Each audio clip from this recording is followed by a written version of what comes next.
This man was really sponsored by a shoe company. That means he got free shoes and money. Every week, a new pair of shoes would come. I loved it because when they have the high tops, they came in every flavor that you and I like.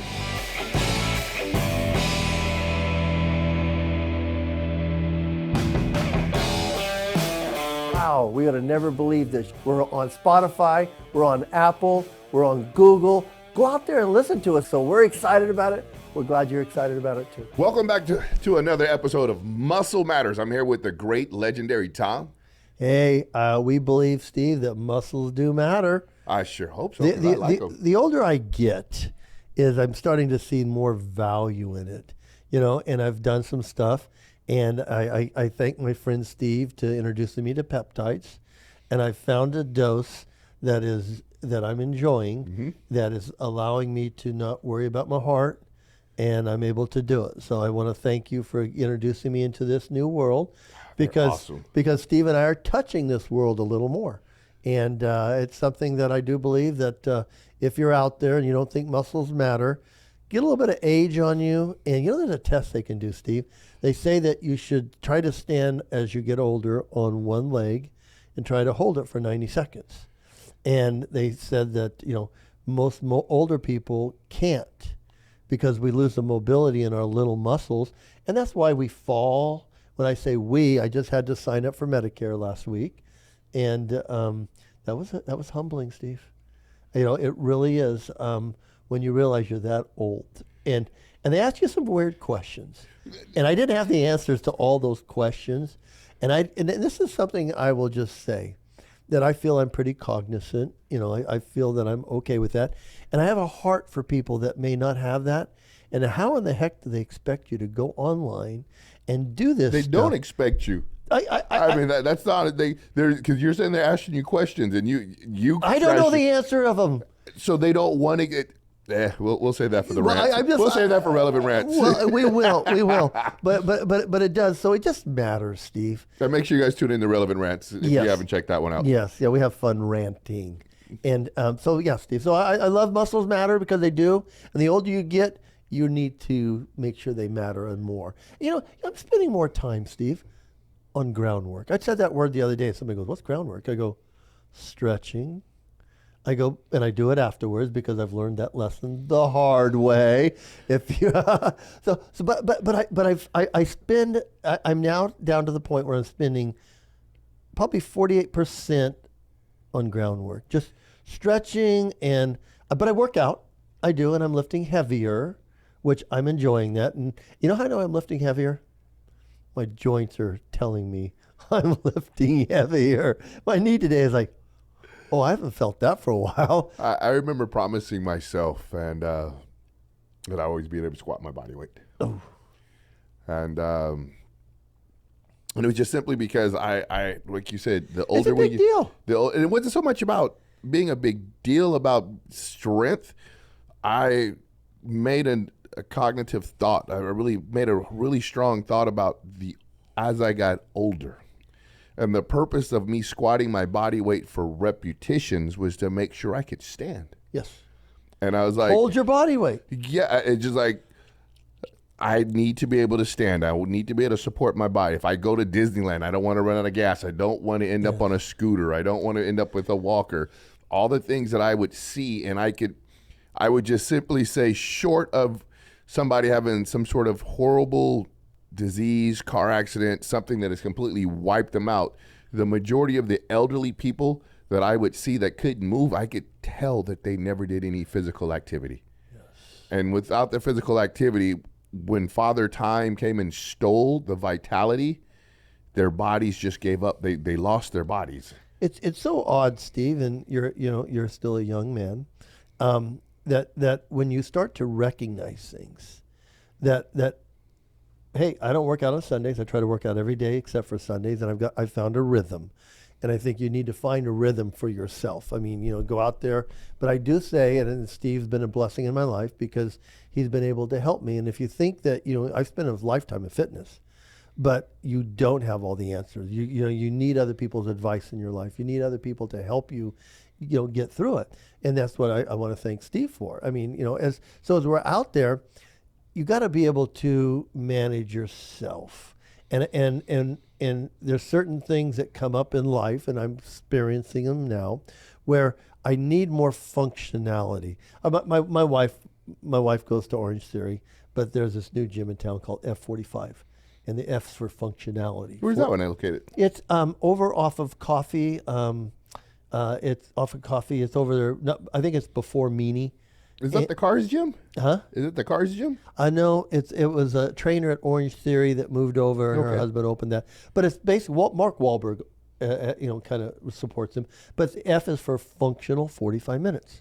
I love, there again, I asked my wife, what's Orange Theory? Is it like the peel of an orange? And she goes, no.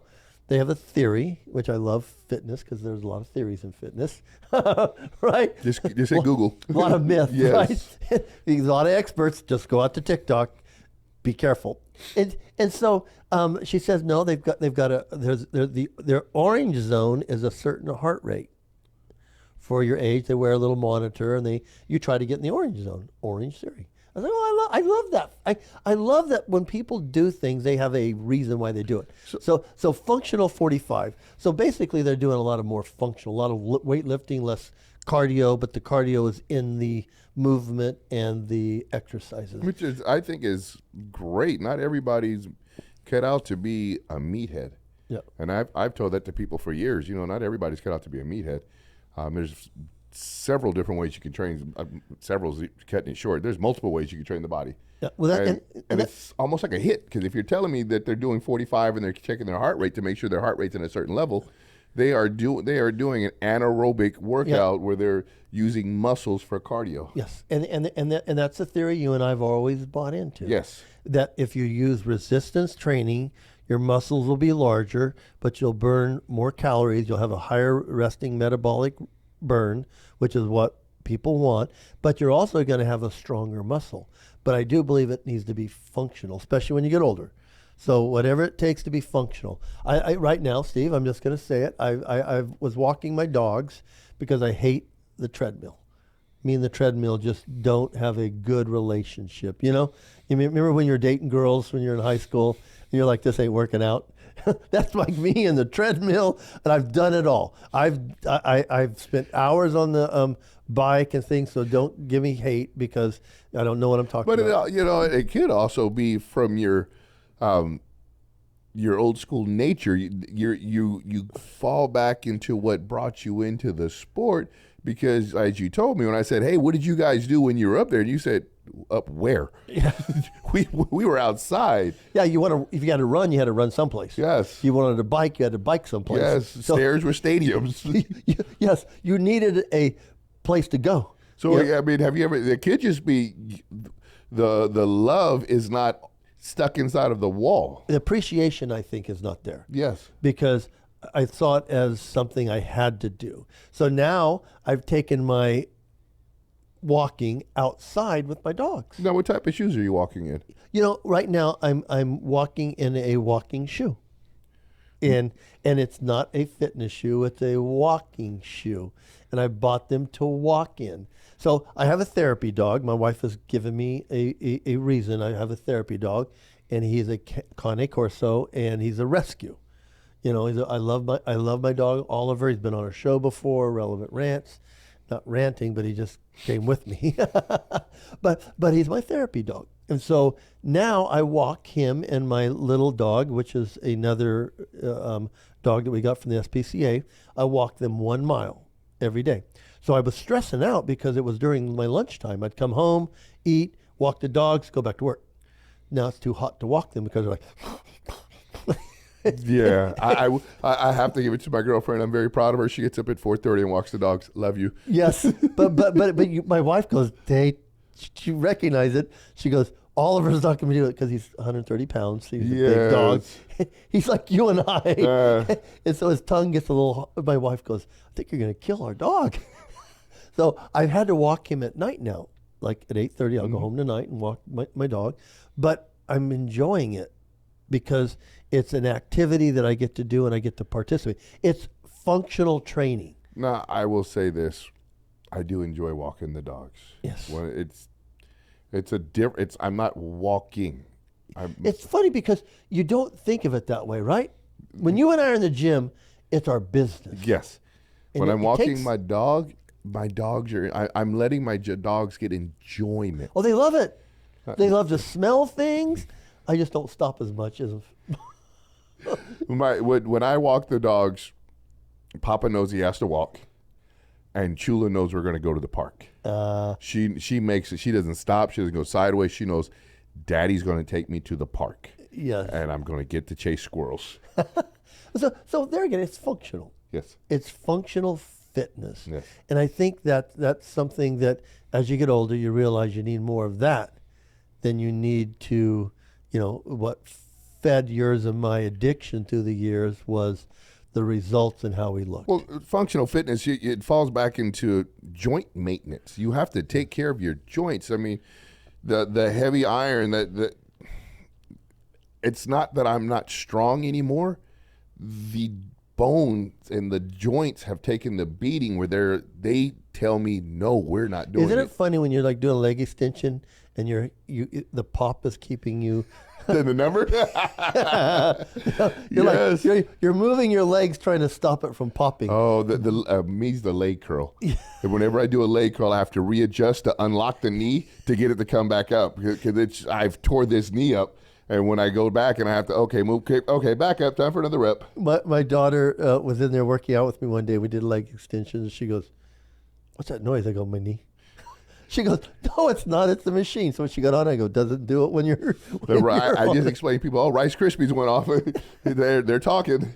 It is. But I don't avoid challenging my joints. My knee's telling me today that maybe I lifted a little too much.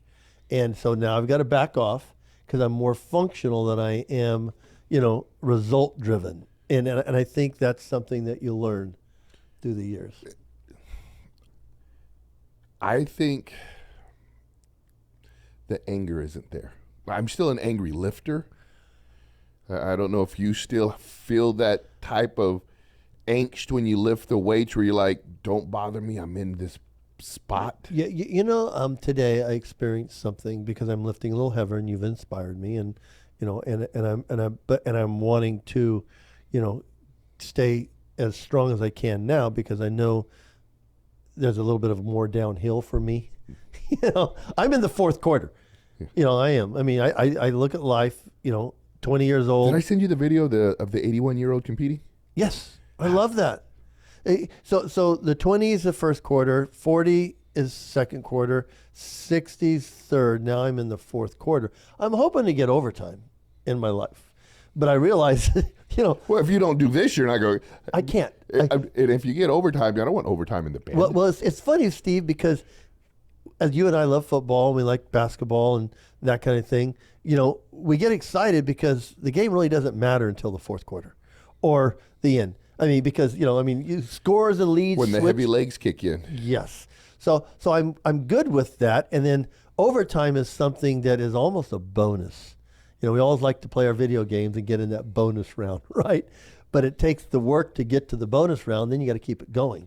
So I want to be functional. So my joint problem isn't bothering me. I just realized that I'm going to pay more attention to it. So I was into the gym today, and I was going up, and I was doing a curl.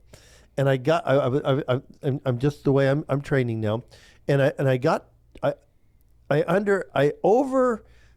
overcommitted with the weight, and I got angry at myself when I was starting to not be able to lift the weight, and I did get angry, and that anger I realized started allowing me to do the full rep. So I enjoyed it, and I haven't experienced that long time. It's funny that you're asking me tonight. But it was on the curl today. I overcommitted, and I was under-delivering. And I got mad at myself, which then inspired me. And I did get the next 9 reps. And as I put it back down, I go, I'm glad no one talked to me right after I finished. I had a friend there. Danny Castanet was there, and Danny probably didn't think I was very friendly. But if anybody would understand, he would. Well, he would, and usually we'll chop it up, in between the sets. But I finished going, you know how it feels. Yes. I mean, if you're out there, you get it. But I was mad at myself for overcommitting. And then I kicked it in gear and I delivered. So is that what yours? Yeah. I mean, I still. So it's still there in the old body.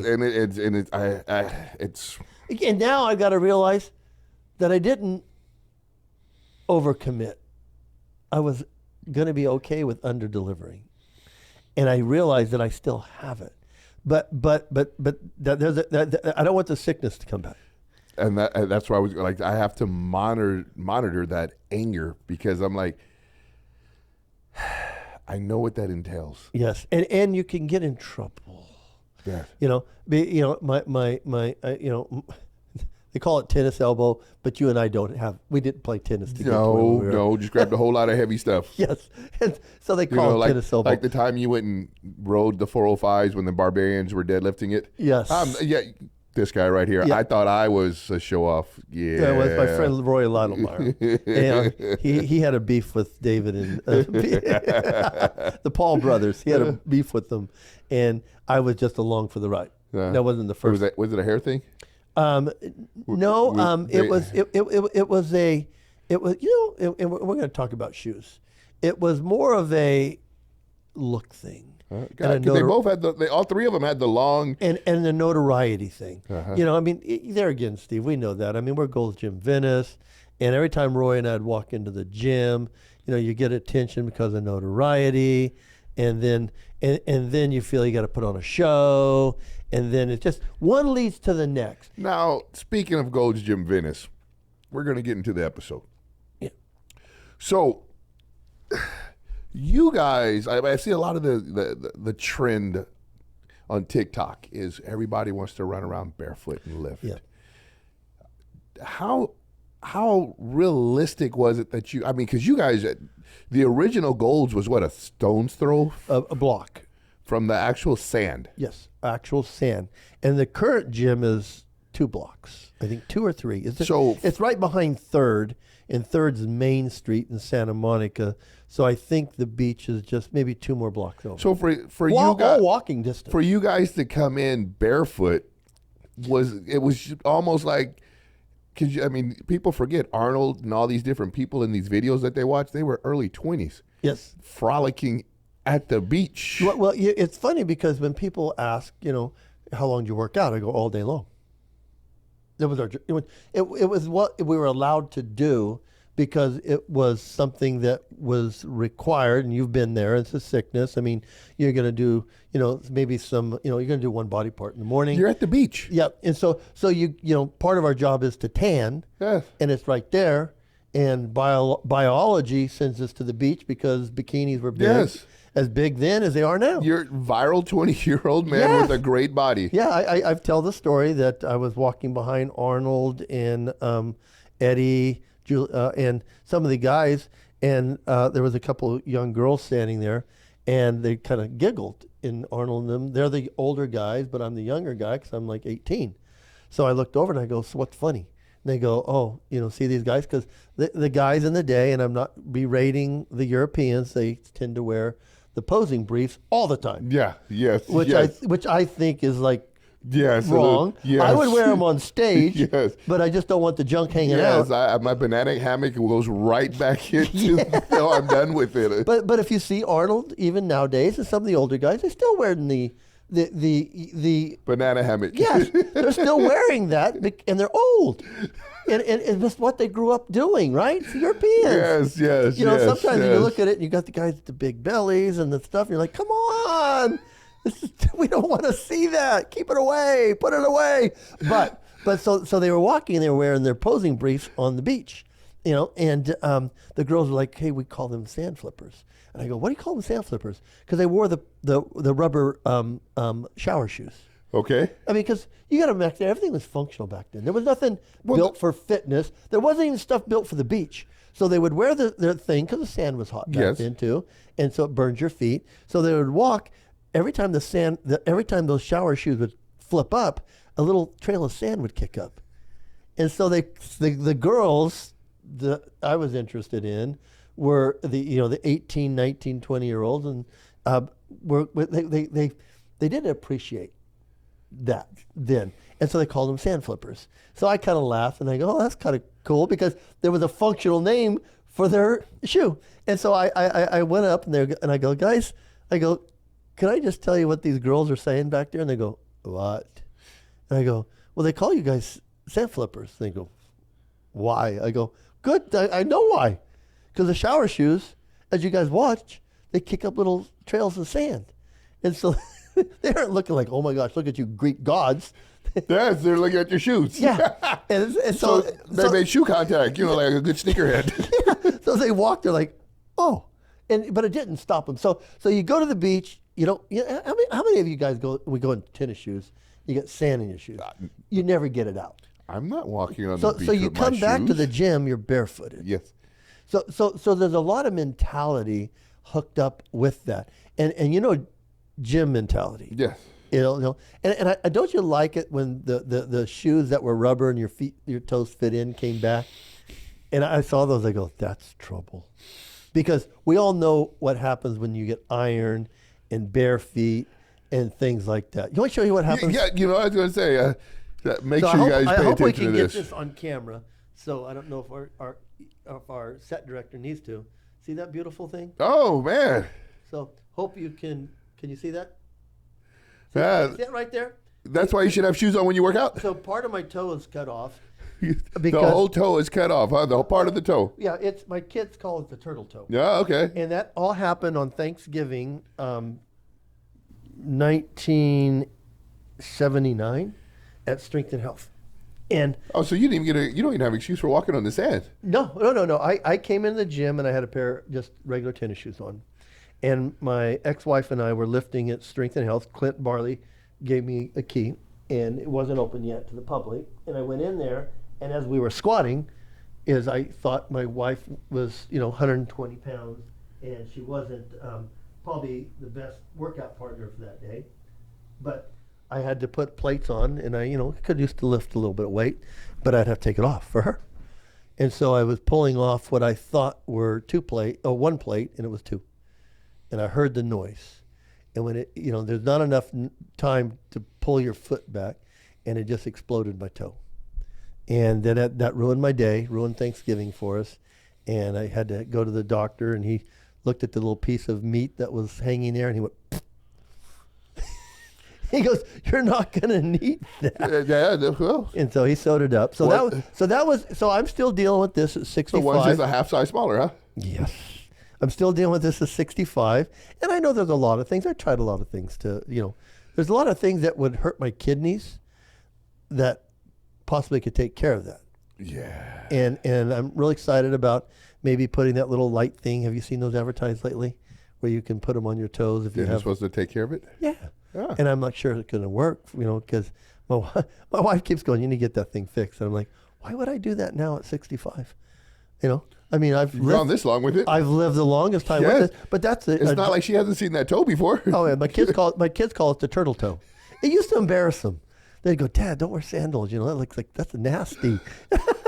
So when you guys would come in the barefoot, Yeah. so like I said, you guys are literally by the beach. So you're literally by the beach. You're coming in barefoot. Now, how often did you guys really lift barefoot? Not very. I mean, it was one where I wouldn't make it I lived in the gym most of the time, so I'd have my bag, and I still do it to this day, and there's always a pair of shoes in there, so I'd always switch. Some of those guys would go in, and biggest thing is they wanted to be different.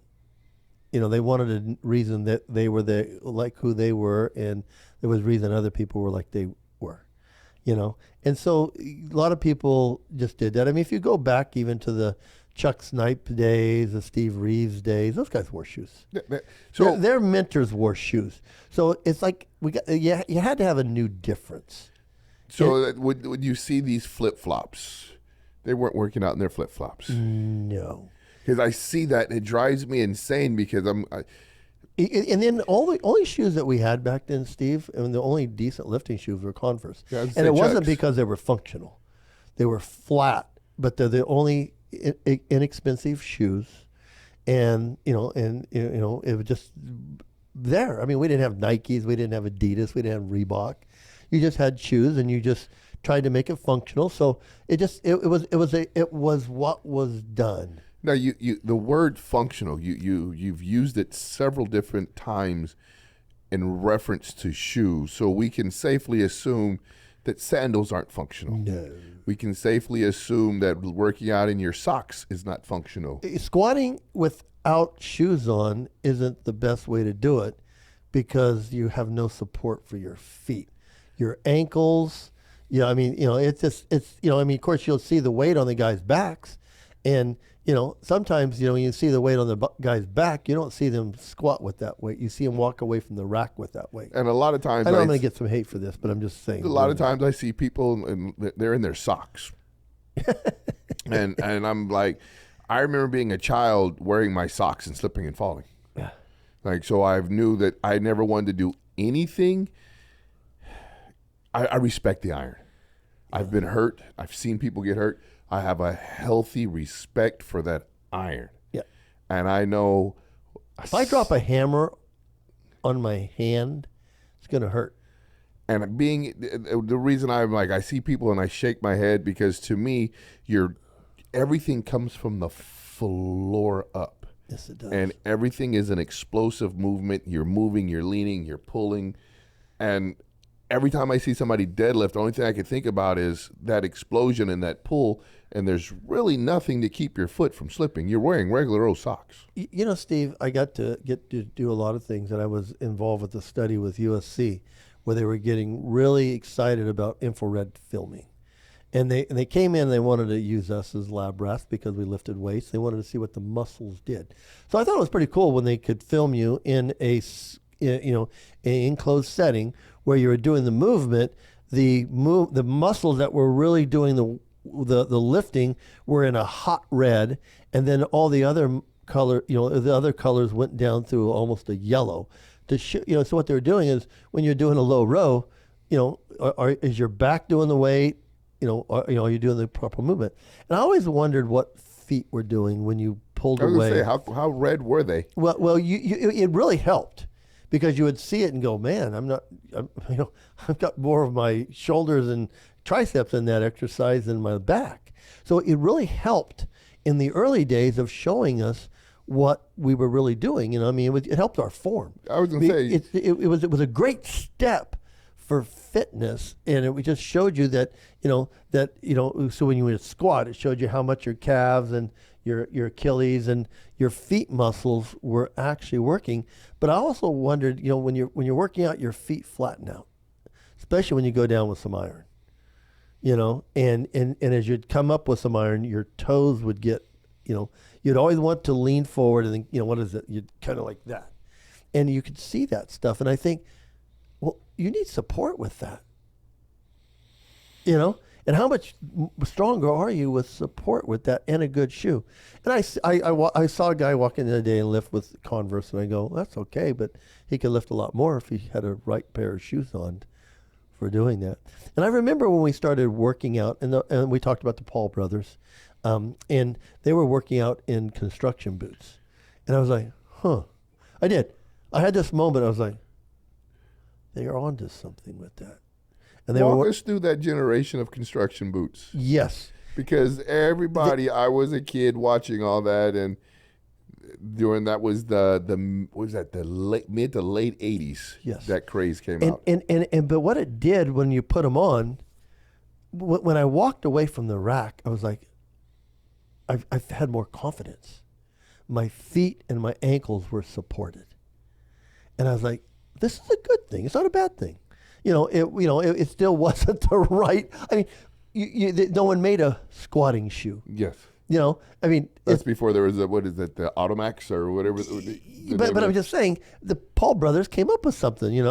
I'm not sure flannel shirts was the right thing to work out in, and they made it to the movie screen. Yeah, they did, and they worked out in jeans and stuff, and I thought that's uncomfortable. But I'm just saying, functionality was important, and I think footwear is something. I'm sitting here today in No Bulls, and I like the way they look more, but these are nice shoes that are functional for CrossFit. That's what this shoe's made for. It's not, this shoe is not made to do what you would do in a PR squat at a competition. No, are those the ones with the wood insole with the rubber bottoms? No. This is the trainer. Because I know they have the pair with the wood insole with the rubber bottom. Yeah, I don't know if I've ever had those. Yes. But I love this because it's a all-purpose shoe. Yes. You know, I don't do a lot of running, but when if I go walk quickly, I like the feel of it because it's made. Now my walking shoes got a lot of cushion, and my walking shoes better than this shoe because it's taking a lot of the sole's absorbing a lot of the weight. So that makes sense, Steve. I Yes. mean, I remember squatting and shocks. Mm-hmm. And this is before I understood proper shoes. And I had a Mustang at the time, and I used to think that my left knee hurt because of the clutch in the Mustang. And it was simply because I'm squatting on my tiptoes with a pair of unbalanced heels. Yeah. And I would be going down with an absurd amount of weight, and your body's compensating for it. But my knees were that's where the compensation was, and it was in the knee because in order to squat with that type of weight, I'm squatting on my tippy toes because I can't put my heels down because the heels have no balance. So I'm leaning forward, coming through the knees, and all the pain is through the knees. So it was just one of those weird things where you said function, and a lot of people don't understand. I see people where I'm a big Jordan fan. I've got all these different shoes with all these different air bottoms and foam bottom shoes, and I see people, and the first thing I do when I watch them, when I go help them with their squat and all the different things, I'm like, you can't do it in those shoes. It's the first thing I tell them, because that air bubble is designed for impact. Yeah. So it's designed to move down. So when there's force applied, it's applied in a downward movement because it's taking away pressure. I remember when my daughters were playing tennis and they started to achieve success. And then when my daughter went on, you needed, everything's called tennis shoes, but they needed real tennis playing shoes because the impact that they took, the base of the shoe, it was so important, and I didn't realize that. But it's the functionality. There's a reason that the industry has promoted itself. You ever see the picture of what's his name, Thorpe, when he won an Olympic medal and he lost his shoes? Yes. I mean, can you imagine what that athlete would have done in the right shoes? They were borrowed. I mean, the stories. He got him in a trash can. It's such an amazing story to me that they literally stole his shoes to make sure he couldn't compete, because back then, it was against his race. Blah blah blah blah blah blah blah blah blah. But this man. Have you ever read up on Thorpe? Yes. Well, it's so funny because I saw the picture the other day, and it looks like the left shoe is like a 3 sizes too small. It feels either that or the right one's 3 sizes too big. It was just like that. But that was that's the and amazing. They weren't even running spike shoes. That's the amazing thing of a talented athlete, where the equipment really did. It performed like it's supposed to, but not according to his feet size and his ability. How embarrassing does it have to be? Because somebody that he was competing against did that. Whether it be the athlete, the coach, or a representative. But somebody did that to that man. Knowing that the equipment. And then he got some trash can church shoes. They weren't even spikes. They were trash can church shoes. Not in the same shoes, not in the same socks. And won a gold medal. Mollywopped him. Just how embarrassing. I mean, I guess it would be the similar feeling of Hitler being in Germany with all his super soldiers and Jesse blowing them all out the water. I guess it would be this, when you pan up and look at Hitler's face and see him like, oh, I'm going to kill all you guys. His competitors looking good. And then after the race, they're like, how do we deal with that? Yeah. Oh, man. And I can only imagine. Steve, I have this to say, and if you're out there, give us hate if you want. I love the hate. The fact that if you're out there and you're coming in and you want to be trendy, and you're just wearing a shoe because it may be the trend that you're seeing, if I'm gonna look at the camera next, I'm talking to you. If you believe everything that you're seeing in the magazines, if you believe everything the industry is feeding you, because they're feeding you this stuff. Steve and I are getting to go down to a show this weekend, and we're going to be around the industry because it is a industry. Fitness is an industry. And if you're following the trends will lead you down the wrong path. Amen. I mean, it's just going to mean, hey, let's take the Liver King, for example. You and I talked about how lame that was, and if anybody was buying into his crap, didn't we? When we started this show, Steve, we used to talk about, you've got to be kidding. If you're watching Liver King, this dude is lying to you, and he's laughing all the way to the bank. And then when it came out, what did he say? Oh, I did it. I'm 14 days natty now. Yeah. Yeah, now it's like 129 days. Stop it! You know, I guess it would be like... What's the saying, Steve? Fool me once, shame on you. Fool me twice, shame on me. You and I both know what it looks like. You can look at somebody's body and go like this. So the other day, somebody came and they were hanging around. They came to church and stuff. Somebody saying, hey, do you think so-and-so's on the juice? I go, so you tell me, is it normal to have acne on your bicep? I mean, do you see people walking around with acne on their biceps? And I go, so that tells you that the body's toxic and it's pushing out the toxicities through the skin. Oh, you mean a pie face with a six-pack? Hey, love it. Hey, hate us. But I'm just saying, we're going to be honest with you. If that's the look you want, then hey, you just got to realize your body is giving you acne because it's toxic. Right, Steve? Am I wrong? It's pushing it out. It's saying, hey, help me. Your body's screaming for help when it's pushing the acne out, isn't it? It's just like, we're too toxic. I remember looking at a young man once, and the young man walked in, and I go, hey, get off the orals. Yeah. He goes, I'm not on orals. I go, so your skin's just natural purple? And I go, you're on orals, and you're on way too many. Your blood's coagulating. It's purple. You're not doing your heart, your liver, your kidneys. You're not doing them any good. Stop taking orals. I had a kid come in and goes, hey, can you help me out with supplements? I go, well, you need to get off for a while. He goes, what do you mean? I go, the color yellow is like the color yellow. My watch. I go, dude, you're jaundice. And I go, so when's the last time you've been off? He goes, I'm straight for like 2 years. I go, dude. I go, your bubble, you got to get back to the middle. And of course they look at you like you're stupid and you don't know what you're talking about. But yeah, that's a whole nother show. So, seriously. So I'm just saying, don't follow the industry, follow solid advice. And if you're serious about the gym, we used to get made fun of because we take these gym bags. And I would tell people, it's not a gym bag, it's my tool bag. Yeah. I'm going to work. I've got a pair of squatting shoes. I've got a pair of running shoes. I've got a lifting belt. I've got lifting wraps. I've got elbows. I've got, in case my elbow flares up, I've got a Neosporin or the wrap, the elbow wrap to go over my elbows. All these things are in my bag.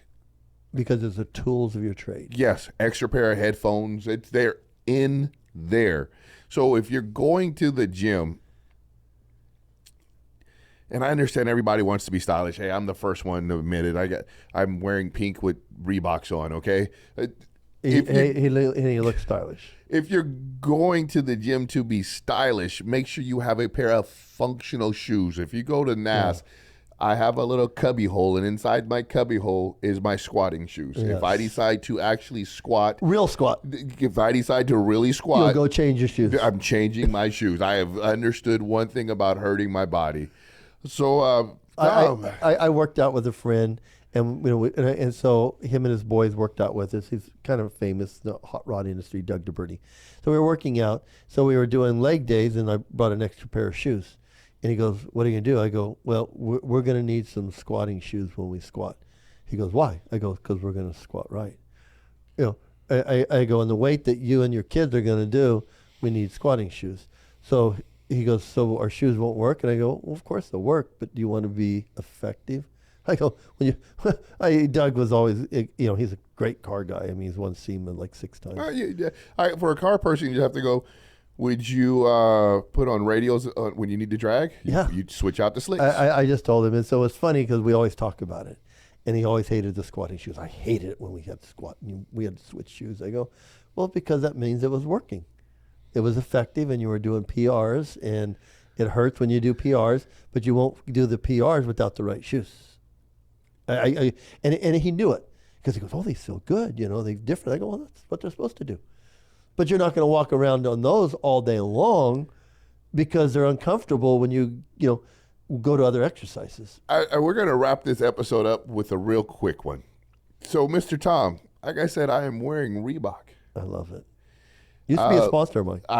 You beat me to the point. So please tell us about how fun it was being with Reebok.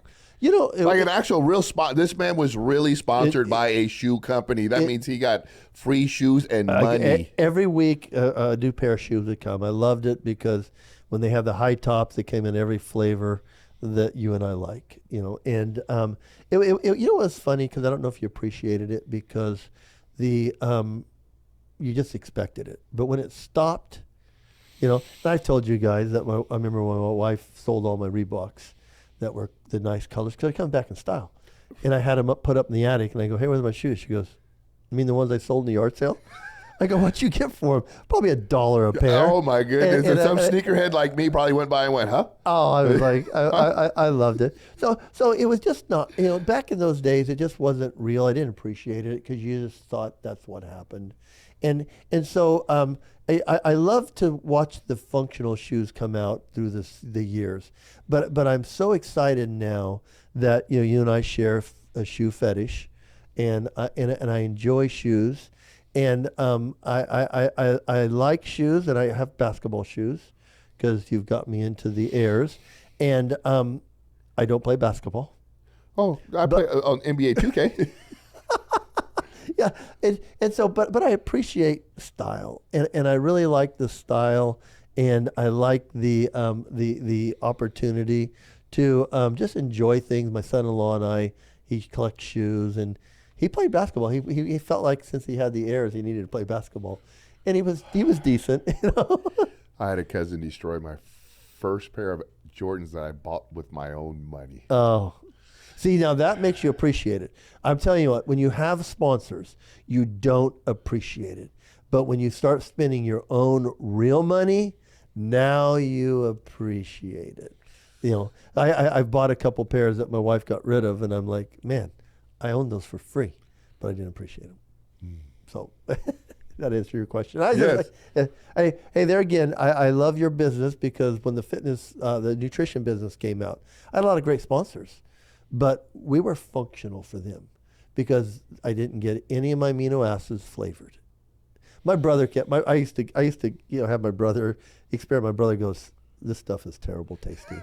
And I go, but they aren't giving it to me for taste. They're wanting to ask me how it works, and they want to come draw my blood to see how it is working. Well, at least you had like a sponsor that was like interested. I remember Pat would get boxes and they'd just send out like multiple phone calls, like first come, first serve. It was crazy that the Twin Lab sponsored me. And I tell them that whatever happened to Twin Lab? I don't know, but there was two twins, Ted and Neil Bleekman. Because they were ahead of the curve. They were. My manager, God love him, Marty Demersion. So they wanted they had my pictures on their products, and they came out with a product called Herbal Fuel. And they go, and my manager was like, Tom, the herbs were becoming popular back then. And he says, I think your picture will stay on this product for a while. And I did. I was on Herbal Fuel for probably 4 or 5 years. And then I remember the first year that they took my head off. And it was the same picture without my head on the same product. And I was looking for my check. And I was like, hey, what's happening here? And they're like, hey, we're not paying you anymore. I go, well, why? You're using my picture. And they go, prove it. I go, doggone it. I was mad. I would be too, because that's still me. It is. How much money did Mendenhall get? Huh? How much money did Mendenhall get for GNC? I don't know. Matt was a very amazing guy and a nice guy. So I had an opportunity for Great Earth. Remember the Great Earth? Great Earth was around for a lot of years. And the year after I won the Cal, they wanted to put me and a girl named Essie Rainwater because she won the girls division of the Cal. And my manager wanted too much money. And they wanted me more than women's bodybuilding was just starting. And I remember Essie calling me and blaming me for scuttling the deal. And I go, it wasn't me that scuttled the deal, it was my manager. But he has the right to represent me in their products. And he said, Tom, they're going to really want a lot from you. And he said, and so Essie really got mad at me. And it really bothered me because she took her life. Oh. Yeah. She took her life. She was Native American. She took her life probably about 6 months after that. And I really struggled with that. And, but it wasn't a good business deal, Steve. It really wasn't, because my manager. Well, that's his job. My manager came to me and goes, Tom, they're really going to want a lot out of you, which cost me the 85 Nationals. I don't talk about the 85 Nationals. You brought it up a couple times. and I don't mean it in a giggle way. And I really looked terrible. But I told Joe Weider, I go, what do you expect? I'm running all over the United States, opening Weider health food stores. And they wanted you more than that. Yes. And so he just said, Tom, he goes, if Weider's keeping you tied up, Great Earth is going to really bury you. And so Essie called me and she goes, hey, thanks a lot, because it was a deal for us. And I just told Essie, I go, Essie, I don't get into that side of the business because my manager handles that. And he gets a percentage of me when he does that stuff. And I go, I've already got the Weider on my back. I don't need another vitamin company expecting me to travel the country where I can't diet, I can't train, and I look lousy. So I did regain myself in 86, and it was because I think I didn't take that gig. Not all money's good money.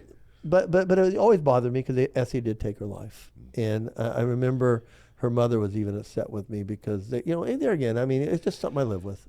Yes. It just is. It's something I live with. Yes. Thank you guys very much for coming out with us. And we'll see you soon.